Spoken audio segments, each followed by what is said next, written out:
Good afternoon. My name is Scott Hicks, and I'm Director of the Teaching and Learning Center at the University of North Carolina at Pembroke.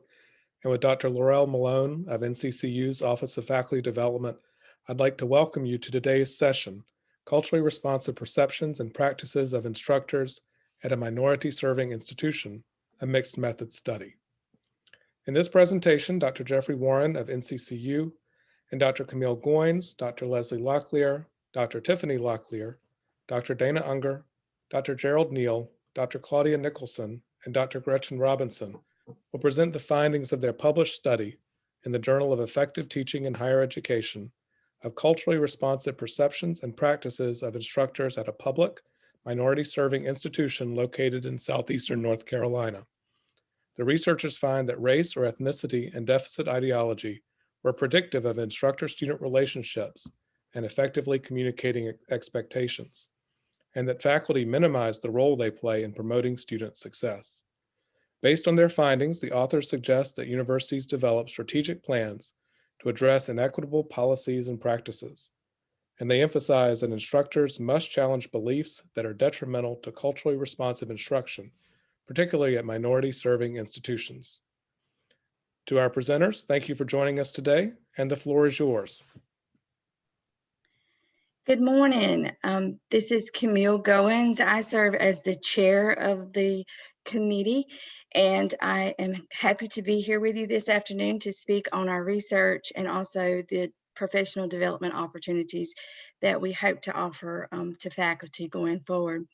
So just to give you a little overview of our group, we began in 2018, and we wanted to come together and do research, but also provide professional development opportunities for faculty and staff at UNCP, and hopefully expand even beyond our university. And we are doing that now with Dr. Warren to provide those professional development opportunities. So by the end of this session, we hope that participants will have a greater understanding of the perceptions and practices of instructors of culturally responsive teaching, understand the implications and recommendations for practical applications for culturally responsive teaching, and know more about the research that we plan on doing in the future, as well as additional professional development opportunities that are coming forward. My name is Dana Unger, and I'm an assistant professor in the counseling department at UNCP. I have two slides I'm going to go over with you today, just to gather everyone's, kind of see where everyone is at who's attending our presentation today. We are using a program called Menti. So if everyone could at this time go to Menti, MENTI.com, and you're going to need a code for the next two slides. In the first slide's code, you can see up here, it's 48389256. So if you go to Menti, MENTI.com, and for this first, I'll call it a survey, the code is 48389256. And what you're going to do once you're there is rate yourself currently today, your level of awareness of culturally responsive practices. So 0 being no knowledge at all, up to 3, a thorough understanding and knowledge. And Leslie is going to share that screen with us, I believe. And she so nicely put the link in the chat, and I missed it. Thank you, Leslie. Or Dr. Locklear, I apologize.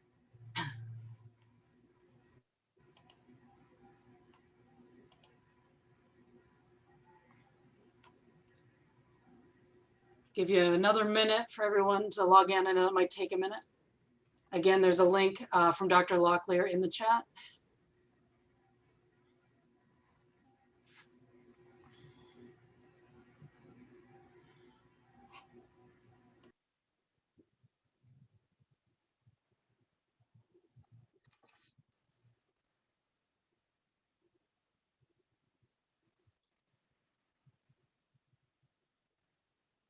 Okay, whoop, I lost it. Okay, thanks, Dr. Locklear. So it looks like, for the most part, everyone is, if I'm reading this correctly, everyone's either a 2 or a 1, so limited knowledge or a good amount of knowledge. And that plays into exactly what we're going to talk about today and what our research found as well. And I want to ask you the next question, and we got some more in the one category there. Our next question is, thank you. What 3 words do you think of when you hear the words culturally responsive? And this time, you will be doing a word cloud. So 1 or 2 words that you think of when you hear the term culturally responsive. Again, Dr. Locklear has a link in the chat, and you can also use code 94534546. Again, 94534546.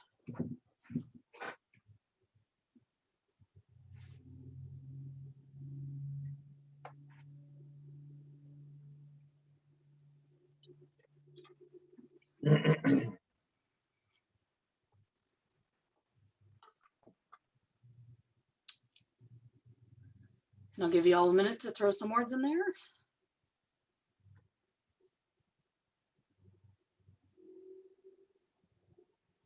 And I believe the bigger the words, the more people are entering that particular word. At least that's how the word clouds have worked that I've done before. Yes, Dr. Unger, that is correct. Okay, thank you, Dr. Locklear. I realized as I was saying it, I wasn't 100% sure, so I appreciate that. Yeah, if we have any duplicates of words, they should get larger, so it looks like respectful and inclusive have been said multiple times. Perfect, thank you. All right, so here you can see the big words: inclusive, respect, respectful. So even respect can even be bigger than it is. Individuality, open-minded, diversity, access. So we're getting more. Awesome. And if I miss one, I'm sorry. Holistic, open-minded, sensitive, equity, individuality, adaptive, how important, diversity, understand. So we understand others. Some quotes I have for what culturally relevant pedagogy and teaching is. From what we found, one was cultural knowledge, prior experiences, frame of reference, and performance styles of ethically diverse students to make learning more relevant and effective. It teaches to and through strengths of the students. It's culturally validating and affirming. And I love those 2 words too, right? Validating and affirming. And also, culturally relevant teaching is presented as a model that seeks to address academic achievement while also working to affirm cultural identity within the classroom, and also closing those cultural gaps. And lastly, culturally relevant teachers empower students, and I think empower was on there, by presenting information through their cultural frames of reference, thus making the information more relatable and meaningful. And so I think between your cloud and those definitions, it gives us a great overview of what culturally responsive and culturally responsive teaching can look like. And I will turn it over to Camille.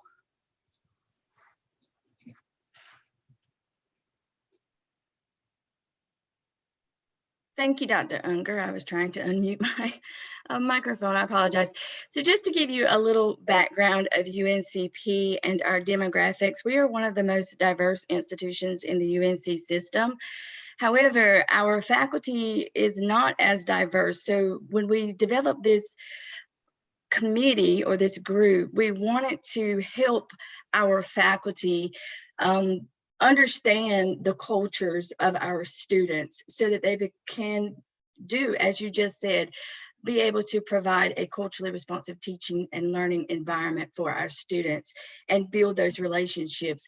One of the unique aspects of UNCP is that we have small class sizes, and that gives faculty the opportunity to build personal relationships with students, and they're available to personalize those educational experiences for students.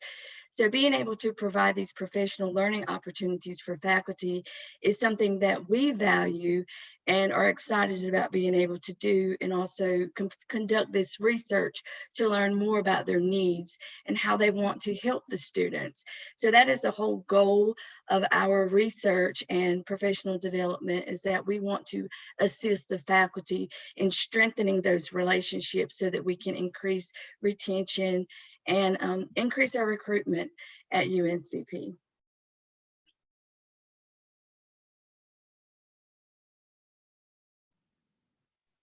I would turn Dr. Warren. Yes, hello everyone. This is Jeff Warren, Associate Dean in the School of Education at North Carolina Central University. Thank you all for joining us today. So I want to take a little bit of time this morning to talk about the study that our team conducted at UNCP. And so we utilized a convergent mixed methods design. And so essentially we analyzed the quantitative data and the qualitative data, and then we merged those two together to broadly understand culturally responsive instruction and practices of our instructors and faculty and staff at UNCP. So we did send this study through IRB, and then after it was approved, we disseminated the survey across our university listservs and utilized a convenient sample and snowballed it a bit, reaching out to our colleagues across the university. So as you can see here, we did have a sample of 34 instructors, and you can see some of the demographic breakdown there. This number of 34, N of 34, was about 8.5% of the entire population, or those eligible to complete the survey here. You can see that there were lecturers, assistant professors, associate, and full. The bulk of those respondents being lecturers and assistant professors. We had a number of faculty from arts and sciences, fewer from the School of Education and the College of Health Sciences. It is important to note that we didn't have any participants from the School of Business, which I thought was interesting, and we could perhaps consider the reason there. Perhaps there's variance in multicultural or social justice training for faculty and instructors in various disciplines when it comes to maintaining CEUs for licensure as well. So perhaps some fields may emphasize cultural competence to varying degrees, and as such that may impact how they deliver instruction and then their interest in perhaps completing this survey. So the majority of participants did teach at the undergraduate level. We had a wide range of years of experience in teaching in higher education, and then 64% identified as white. So in terms of data sources, we used 4. We, of course, had a demographic questionnaire. We utilized a faculty perception prompts, which comprised of 2 questions that were derived by the group. The first prompt read, in a sentence or 2, please describe why you think some of our campus struggle academically or are unsuccessful, why some of the students struggle. And then prompt 2 stated, describe what you believe is the #1 thing that can be done to support the students who struggle academically on our campus. So with these prompts, we analyzed the data and consider deficit ideology. And so here with deficit ideology, it suggests that disproportionate outcomes of individuals from underrepresented groups are the result of cultural, intellectual, and moral deficiencies. So as you can see, this was really important and central to our work. This ideology sees the individual as the problem rather than larger systemic issues. And then deficit ideology is a means to pathologize marginalized students and is used to explain their lack of academic achievement. We'll talk a little bit more about that later. The 2 surveys there that you see listed on the screen, the first one is an 18-item self-report measure. There were 3 subscales: curriculum and instruction, relationships, and then expectation establishment. So a 6-point Likert type scale was used, ranging from unprepared to fully prepared on all of those.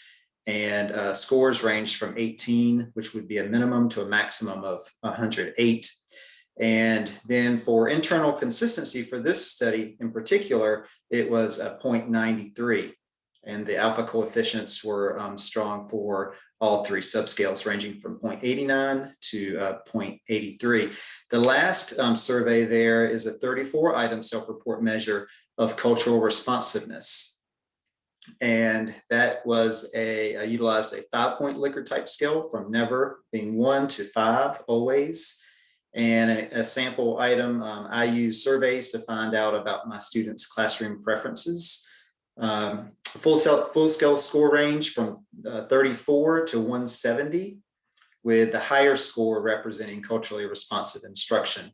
And then alpha coefficients for frequency use of and desired use, which are the subscales on that measure, were 0.88 and 0.95 respectively. So again, sufficient there as well. It is important to note that I believe both of these surveys were designed for K-12 populations. And so we did adapt those to use in higher education, but as you can see, they still seemed, in terms of internal consistency, appropriate for the study. On the next slide, I will touch on the results. And as you can see, the data analysis plan there, we used correlation coefficients and then a hierarchical regression analysis, a content analysis. So with the content analysis, we developed a coding frame using the definition of deficit ideology. And then myself, along with Dr. Unger, we analyzed and coded the responses, and we used dummy coding. So for either deficit ideology was rooted in the participant's response or it was not. And so we used Krippendorf's alpha to determine inter-rater or intercoder reliability. And then we consensually came together and addressed any discrepancies there. So we used the results there in the hierarchical regression analysis that we'll talk about in a bit. And then we have the thematic analysis. There, individual coding was conducted, and then that was followed by a coding team. And again, consensus was reached. In terms of some of our key findings, the quality of multicultural curriculum and instruction, which was a subscale of one of the surveys, was significantly and positively related to frequency of use and desire to use. So again, the more competent faculty or instructors were in delivering multicultural instruction, the more frequently they used it, and they desired to use it. And the same was the case for relationship efforts as well. In terms of the last bullet there, race, ethnicity, and deficit ideology were related to and predictive of participants' responses on the relationship and expectation establishment subscale of the CRTPS. And here, race and ethnicity accounted for 12% of the variance explained in relationship and expectation establishment. A combination of race and ethnicity and deficit ideology in step 2 of that hierarchical regression analysis was significantly related with relationship and expectation establishment. And then deficit ideology increased the variance explained in that second step by 12% when considering relationship and expectation establishment. So in short, white instructors and those with a deficit ideology were more likely to have lower scores of relationship and expectation establishment than instructors of color.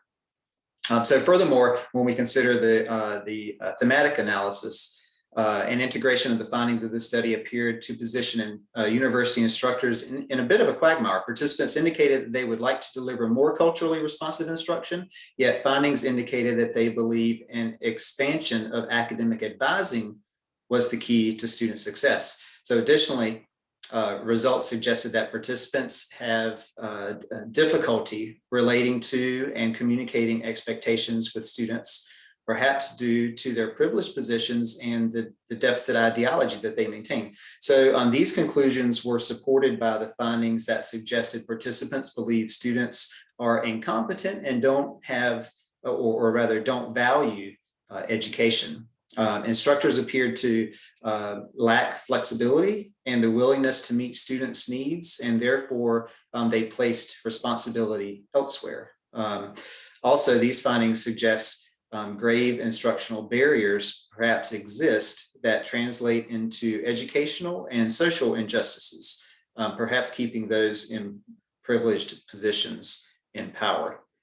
I could certainly talk more about the findings here and the methodology used, but I do encourage you, just for the sake of time, if you are interested, please check out the article, and I'm sure that will be disseminated as well. Okay.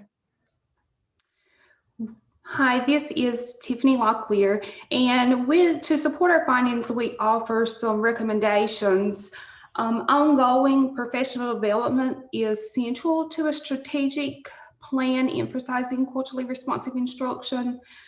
Professional development should aim to effect changes in instructors' knowledge, attitudes, and skills related to culturally responsive education. And those professional development opportunities should allow for extensive course and syllabi revisioning as instructors work through the complexities of reshaping their classroom environments to meet the needs of all students. Hammond stated that the culturally responsive teacher tries to create an environment that communicates care, support, and belonging in ways that students recognize. Instructors are also encouraged to develop professional relationships with students and seek to understand their students' strengths and needs. Assessing faculty instructional needs and dispositions to address deficit ideology is needed prior to providing pedagogical strategies. We also look at the Transparency Project in our article, which focuses on a set of teaching practices that assist faculty with framing intentional dialogue with students about their learning processes, including the purpose and design of assignments and class agendas, the unfolding of class discussions, the testing and development of students' understanding, and the involvement of students in applying established grading criteria. And lastly, universities are encouraged to develop and implement structured advising programs that encourage frequent one-on-one meetings, cultivate student advisor relationships, foster supportive student-centered dialogue, and emphasize the cultural assets and identity of students. Finally, advisors should have prerequisite knowledge to assess social and emotional concerns and make appropriate referrals to student services offices as necessary.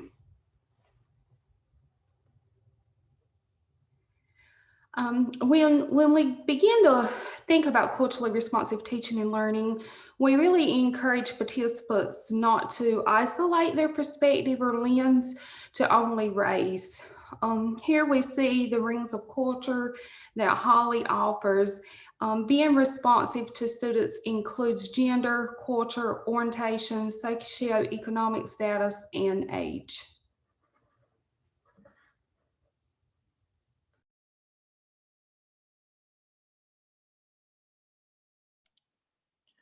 Hi, everyone. This is Claudia Nicholson. I'm an associate professor in the School of Education.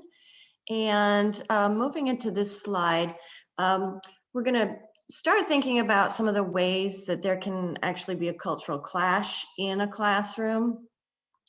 And I have one example here of the impact that one culture maybe can clash with another. And if you're a teacher or a professor who has spent their life being educated in North America, you have certain sensibilities about things like gaze, attentional gaze.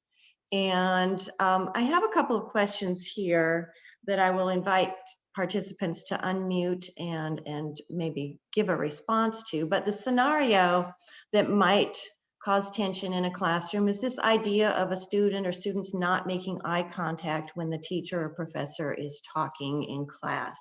Again, we might have certain expectations for that attentional gaze that signals something to us.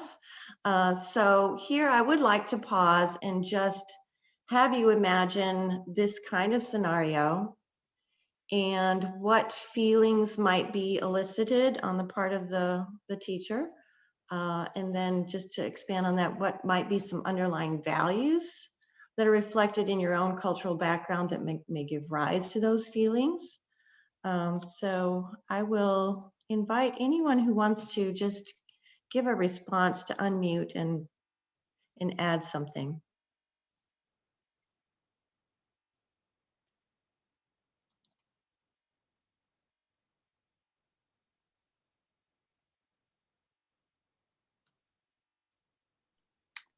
I'd like to, this is Laurel Malone. I'm the coordinator of the Office of Faculty Professional Development at North Carolina Central University.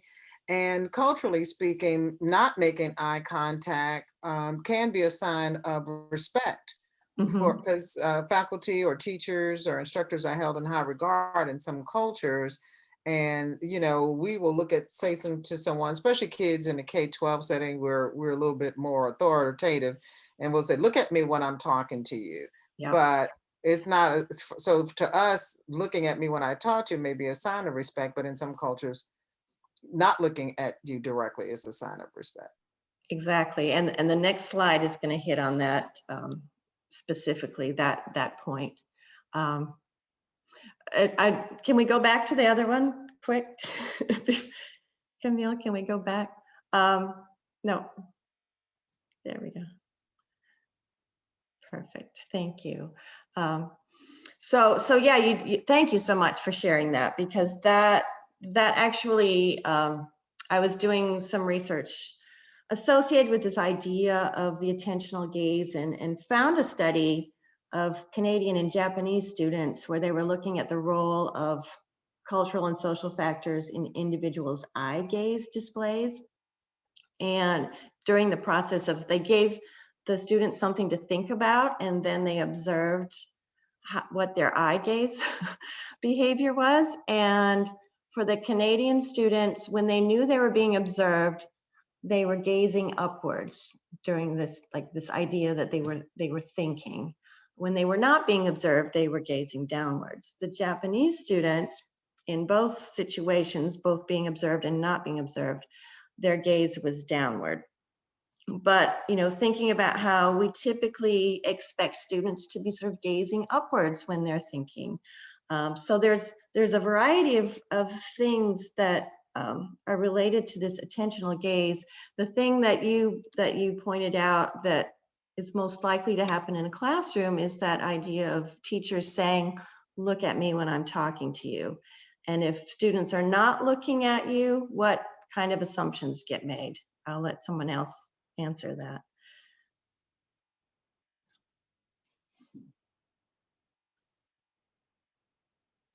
What do teachers sometimes assume about students who are not looking at them? Hello, this is Jasmine Schick. I'm actually an elementary school teacher. Some assumptions that could be made would be that they don't care to listen, or they're uninterested in what's being said. Good, yeah, and again, that can kind of lead to deficit thinking of what's polite or what's impolite, what's right, what's wrong. And when a teacher starts going down that path of making judgments, that can lead to that deficit thinking. So I'll let Camille advance the slide. Thank you. So yeah, here are some typical behaviors, some typical questions that teachers may ask as they interpret student behaviors through the filter of their own cultural norms. So typical behaviors that you might see, like avoiding eye contact, questions that might be in the head of the teacher are, why aren't you looking at me? What's wrong with you? One explanation, again, is that downcast eyes may show respect. And for many cultures, that's going to be the norm. This idea of reluctance to help a peer. Again, there may be cultural variations in expectations for helping a peer or working with a peer. Appearing tired or uninterested. Again, typical questions a teacher might ask: why are you tired? Why didn't you go to bed? Are you bored? Are you just sort of checked out? For me, in my career, I've worked with ESL learners, and learning in another language is hard. It's exhausting mentally. So we definitely see kids checking out because they have to. Other responsibilities may take precedence over school. So there's a lot. And so there's just, the idea here is that there's more than one way to interpret a behavior, and a culturally responsive teacher is going to be one who looks at more than one reason for something happening. So just to sort of sum this up, the culture of our classrooms relates to both language and behaviors. Everyday situations can arise in our classrooms involving cultural differences. Because every individual brings his or her cultural experiences, teachers have a multifaceted task to both note the differences, acknowledge their validity, and reject deficit thinking. So that's, whoever's got the next one can move on. Thank you. Thank you, Dr. Nicholson. Hello, everyone. My name is Dr. Locklear, and I think overall, Dr. Nicholson really summed it up, that there are just a few key points to know when it comes to culturally responsiveness within the classroom. And when I say the classroom, I have a background in elementary education, so I always call it the K through 16 classroom. So no matter at what level, we want to seek to avoid overgeneralizing. And one of the things that I always tell my students is you have your own individual truth about your own behaviors, your own representation. Don't impose your truth on someone else. So just being aware that the ways in which we work and interact are individual for every single student. So we don't want to overgeneralize or carry through with those stereotypical expectations. We want to seek to truly utilize the diversity that our students bring, their experiences, their perspectives. In education, we typically call that their funds of knowledge. What do they bring to our classroom, and how can we use that information to inform our curriculum and instruction and the material that they will be receiving? And we want to plan those opportunities so that they can critically engage with the material. And that, of course, and we'll share this a little later, involves getting to know our students. So I can't integrate your funds of knowledge into the classroom if I don't know who you are, if I have not built a critical relationship with you. So again, working to plan opportunities for all of our students to contribute to our curriculum and that information that we want to share. And I'll turn it back over to you, Dr. Goins. Hi, this is Dr. Goins again. So I want to give you a little bit of information about what culturally responsive instructors do in the classroom.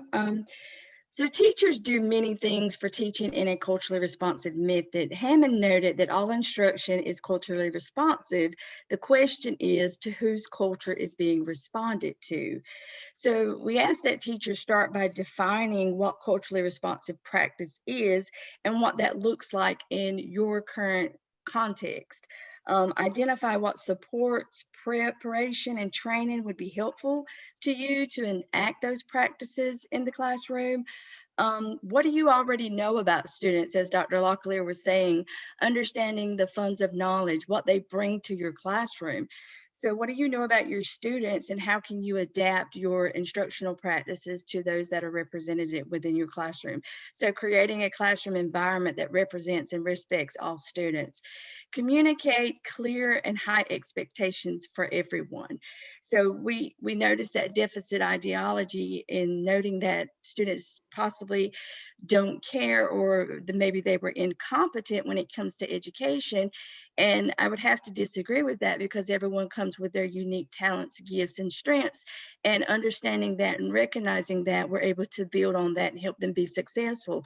So one of our goals in helping to build culturally responsive practices in the classroom and helping instructors inform their practices is to have a rigorous learning environment so that students are successful and able to achieve. The next slide talks about expected CRT outcomes. So what do we hope to accomplish by implementing CRT practices? And let me just state that this is not a one-time event that takes place. This is a process. It's a learning process, not only for the instructors, but also for the students and the staff and the institution in which you work. So it is going to take some time, and that's why one of our focuses, of course, is on professional development and engaging in critical dialogue and inquiry to learn more about the students in which we serve, because one class is going to be very different from another class. So learning how to recognize that with each class. So expected outcomes includes eliminating any racial or cultural discriminations that we might have, any implicit biases that we may have, recognizing those by emphasizing diversity and culturally responsive classrooms. Improve, as we found in our data, improve those student-to-student and student-to-teacher interactions and collaborations. We want to see those stronger relationships, and we do understand and do recognize that some classes are very large, and it's not as easy in some of our classes where we have an 18-to-1 ratio, and we're able to have that one-on-one communication with students. So we will be providing in our professional development sessions practical applications and supports for instructors moving forward, that if you do have a large classroom, there are resources and there are ways to build those relationships and still be culturally responsive in that classroom.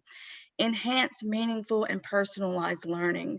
Again, it humanizes the process. You see the individual for who they are and where they are, and we must meet them where they are in order to help build them and help them be successful. Faculty and staff can become immersed in learning about other cultures. So what we don't know, we don't know. So taking the opportunity to really get to know more about other cultures and bringing that into the classroom learning environment, and encourage that social and emotional learning piece. So while our instructors in the study found that advising was important, they also noted that they were recommending students to be advised in another capacity. So we want to help instructors be advisors to our students and understand and recognize and implement some of that social and emotional practices into the classroom as well. And of course, integrate cultural knowledge is integrated throughout all university operations. So our ultimate goal is to see CRT implemented or institutionalized at our university and other universities. And at this time, I'm going to turn it over to Dr. Gerald Neal. Thanks, Dr. Goins. Yeah, I'm Dr. Neal. I'm associate professor in the MSA department at UNC Pembroke. One of the things that we've hit on, and she mentioned, I think, implicit bias, and she talked about it being a gradual process.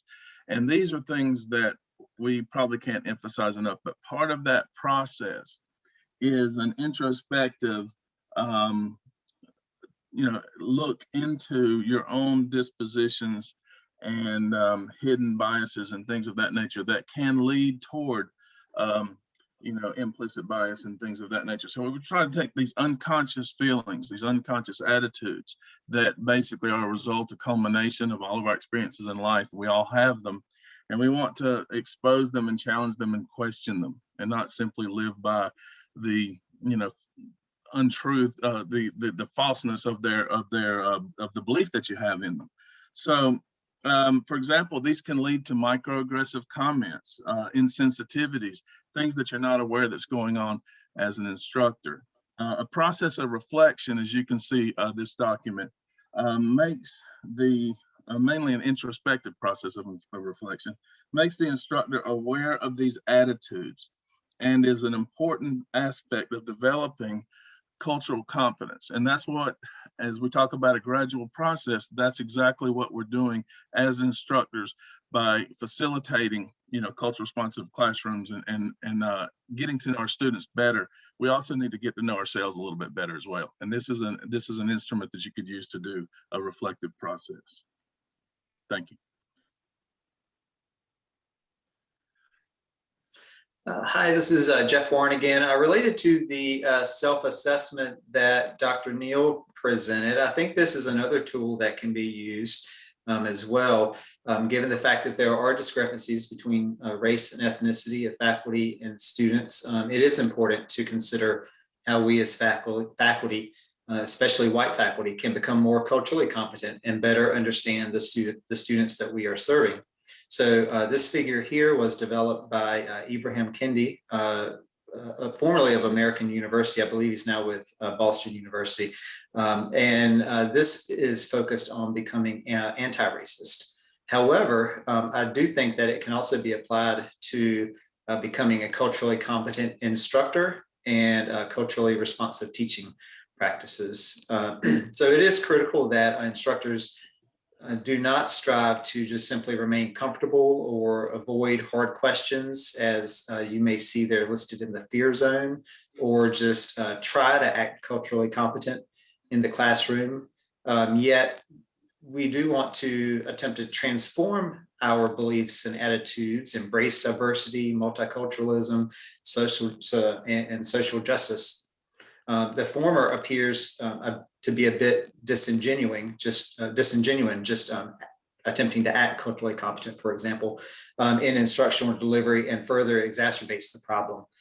Social injustices, lack of cultural competence, and so forth. The latter, however, does move us toward education and being vulnerable in the learning zone, and toward action in the growth zone. Thank you. Okay, so what does this look like in the classroom when you're facilitating your content? And you have to understand there's a couple things that are going to happen here, and I want to just summarize these different activities. You can read those to see what those are type of activities that tend to be somewhat, in some classrooms, they may be difficult to characterize what's going on there because, you know, colleges, a lot of college professors are rather instructor-centered. So we're going to try to deviate from that, at least periodically, to give opportunities for our students and to get to know our students. So by adjusting instruction to accommodate the personalization of the content, then the curriculum becomes more relevant and meaningful for the student.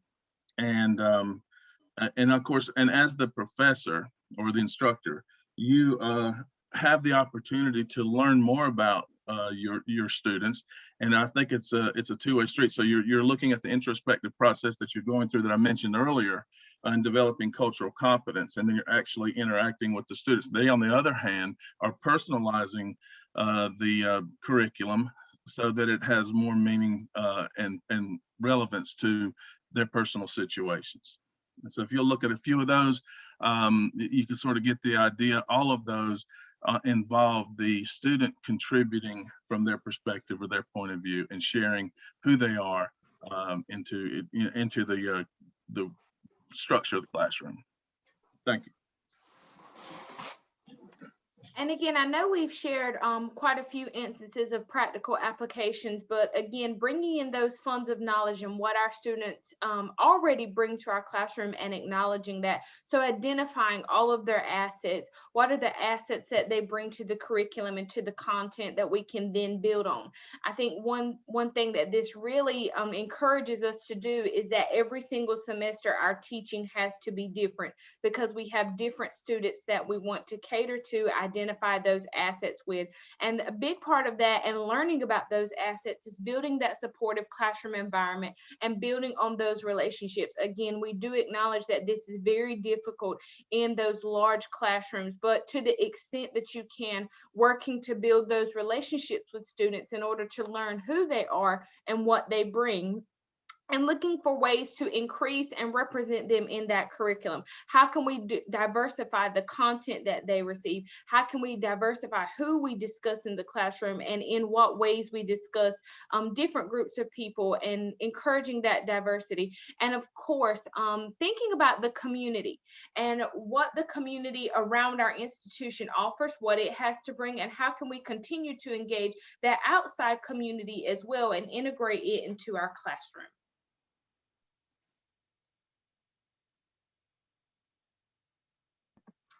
And here we have an example of an instructor's pledge. So again, we want to encourage, and I continue to say K through 16. So thinking at whatever level you are working at, how can we continue to improve as instructors as we seek to integrate our students into the classroom? So this is an example of an instructor's pledge that we've shared at the end of some of our professional development sessions as we encourage our instructors to continue to work towards this expectation of cultural responsiveness within the classroom, knowing that they will face barriers and challenges, but encouraging them to continue to open up, allow student voices to be heard, and allow their experiences to be shared.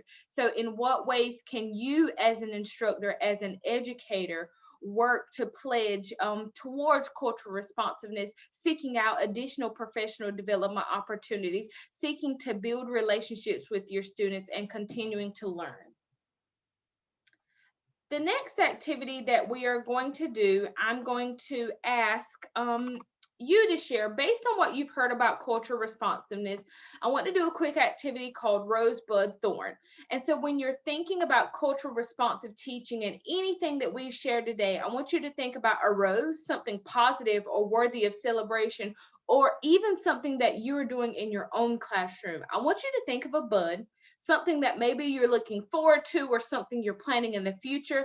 And then also consider a thorn, something that you might need help with or something that you consider a barrier when it comes to this work. So I'm going to drop that Padlet link in the chat and give you just a few seconds. And I'm going to ask everyone, even our team members, if you would not mind taking part. So again, share a rose, a bud, and a thorn. And I'm going to share my screen.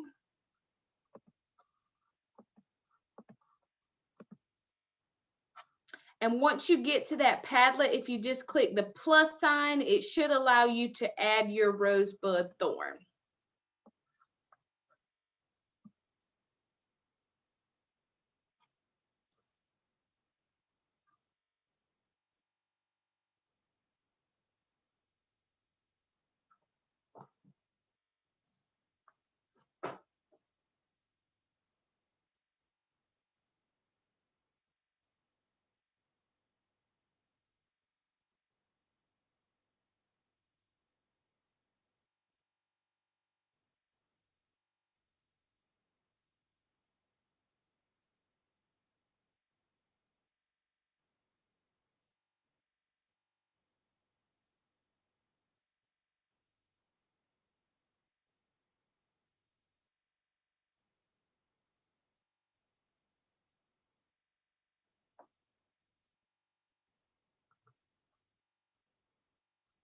So it looks like we have a few responses. So in terms of roses, something positive or worthy of celebration. We're excited about celebrating differences, hearing the voices of others who are committed to this work, helping students be agents in their education. That's a powerful one. Having assignments that speak to students' cultures and academic growth. It's a great one. Acknowledging difference. Working on ensuring our content is relevant. Our buds, something you're looking forward to. Teaching in more dynamic ways, definitely given what we've learned about teaching during COVID, that's a big one. Learning how to meet students where they are, more positive, productive relationships, collaboration, emotion-friendly teaching, and a differentiated pedagogy, and our thorns. Time to find strategies that work. And I will say that is a huge one. This work involves a lot of time, a lot of re-envisioning syllabi and pedagogy and curriculum. So that one is a big one. Strategies for developing CRT in large classes. Again, that was one that even our group over and over we've brought up and acknowledged, and working on ways that how we would re-envision this for a classroom of 100 plus. Making sure to be affirming to all students. So again, making sure that we touch all students. Becoming more culturally aware and being able to support students. Being more conscious of perceived implicit bias and microaggressions by others. Again, that's also a big one. So being that social justice ally to our students in all instances. Helping others be empathetic and feed more positive perceptions. Yes. So again, even in our own departments, even with our colleagues and our peers, how can we advocate for this work and get rid of those deficit ideologies? More strategies to implement, and addressing policies and practice that may unintentionally, that's a big one. So thinking of systemic level social justice, those policies and practices in our institutions and departments that impact our students. And I also wanted to share that this activity is another way that you can also be culturally relevant. It's something that I practice with my students at the beginning of our class. So I asked them to share a rosebud thorn of their day, and you would truly be amazed. It's a very quick activity in what you can learn about students. I'll turn it over to our next speaker. So hi, this is Dr. Goins again. So just to wrap us up and just to repeat some of the things that we've said as we begin to close out is that culturally responsive teaching recognizes the importance of including students' cultural references in all aspects of learning. It humanizes the process. We see the learner for who they are, meeting them where they are in the learning process, helping them to make the connections to the content based on their experiences and their everyday lives. We wanted and we intended when we started this process to be able to create conditions in educational institutions for a diverse student body to embrace rigor and succeed that leads to increased student retention and increasing graduation rates and overall improved educational outcomes. As I stated at the beginning, we began this group almost 3 years ago, and we hope to continue it ongoing because we want it to become a part of our institution. So for the group that we work with, we talk about CRT continuously. We're continuously working to revise our syllabus. We're implementing these practices, and we're doing our own self-research with our own classes to see what practices are working. So our next steps is to continue research, and the next research process is going to be examining the student perceptions and experiences of culturally responsive teaching at a minority serving institution. And we're really excited about not only have we been able to offer individual professional development and work one-on-one with faculty and staff through things that we have learned and gained, but we are in the process of developing a self-paced online course module that faculty will be able to engage in and learn more about culturally responsive teaching and earn a certificate as well as a badge in CRT teaching practices. So that's our future that we're looking forward to, and hope to have that rolled out in August, or at least by the fall, late fall, that individuals will be able to enroll in that self-paced module and complete that course and have the opportunity to revise and transform their own syllabus and some of their activities, and look at their curriculum and have that time to do that in that course. And you'll have us in our group helping you through that process. So as we saw, as some of your thorns, some of the barriers, we hope to eliminate some of those barriers for those faculty and staff that want to learn more and see some of these practices implemented into their own coursework. So at this time, I think I will turn it back over to Dr. Hicks, and he will open it up for questions. Thank you, Dr. Goins, and thank you to the wonderful presentation we've had today. I've been monitoring the chat, and I saw some questions there. If you'd like to be able to access the article, please note that in the chat, and I'll be happy to email you a copy. I think there was a problem with the link. There was also some discussion, question about future research, and then you answered that by talking about your upcoming research of student perceptions. There's also a suggestion that recent alumni might make a wonderful survey population as well, as they think about how culturally responsive teaching can help prepare them for their lives post-college, post-university. If there are any other questions or comments, please put them in the chat or unmute yourself and share those, and we'll be happy to have that conversation.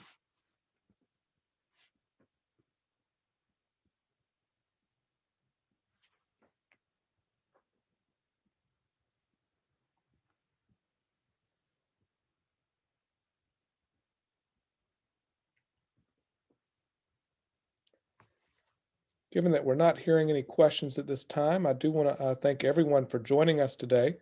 Thank you to the presenters for a wonderful session. Please know that this presentation has been recorded, and we'll place it online if you would like to be able to watch it again. Dr. Malone, thank you for joining with us and welcoming us to join with you and your colleagues at NC Central. It's been a pleasure being a part of this conversation today. Take care, everyone, and have a great day, and be safe in the weather today.